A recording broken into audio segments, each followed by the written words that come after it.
Okay, so these are some of the supplies necessary for this next DIY. A glue gun and some glue sticks, some scissors, some wired ribbon, and some buttons from Dollar Tree, some Q-tips, nail polish removing wipes, a Mod Podge and a brush, some LED silver wired lights, an activity pad with a variation of faux wood sheets, some cardstock, and that's it. That's what you're gonna need for this next DIY.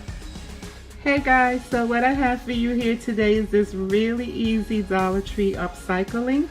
And so what it is Dollar Tree had these banks with all kinds of sayings. This one here says saving for a rainy day, donations accepted. They also had vacation fund, saving for shoes, all different ones, and they come apart so easily, the glass, the paper, and the backing.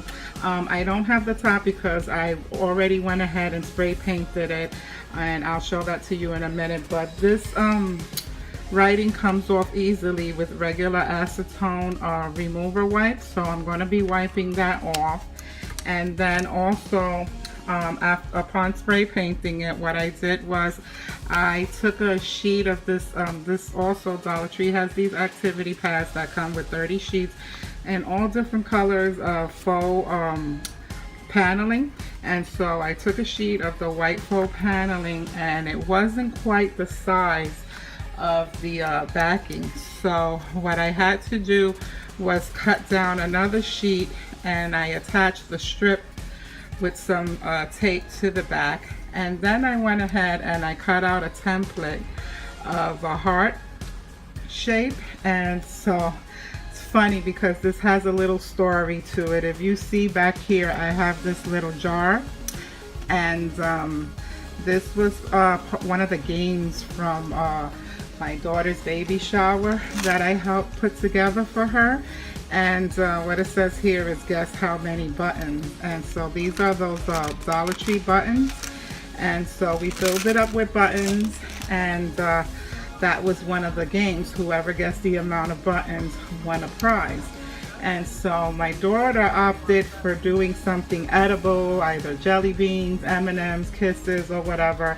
And I just gravitated to these buttons and fell in love. She's like, well, gee, what are we gonna do with all this boatload of buttons after the shower's over? They're just gonna be a waste. And I'm like, don't you worry.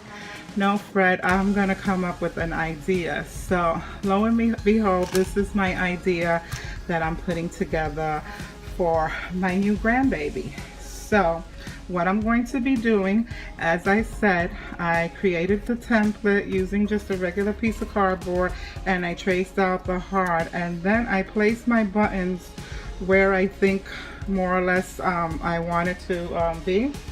And I'm pretty pleased and happy with how it looks. So then this is the spray painted frame that's going to be covering it.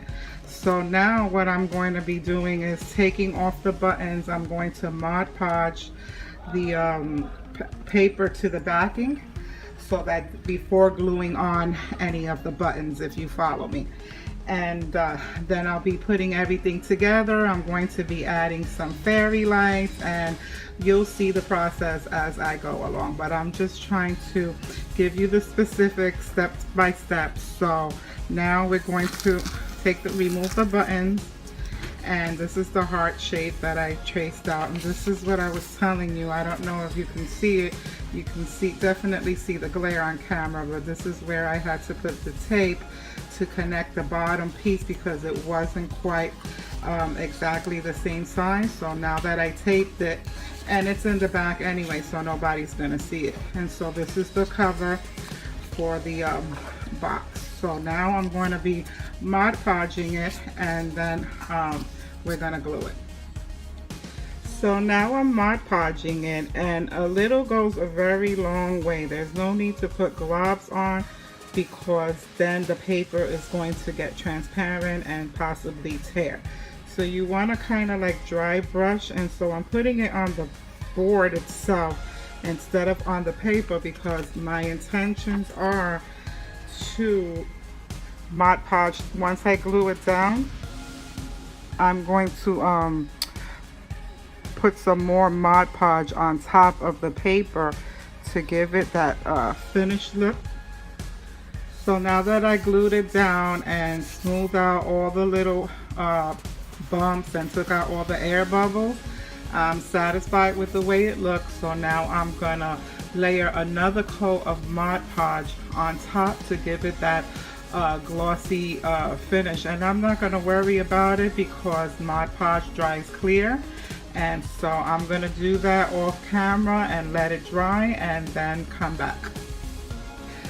My bad, guys. I went to pause the camera to apply the top coat of Mod Podge to the paper and then get right back, and somehow when I hit the button to unpause it, it wasn't recording.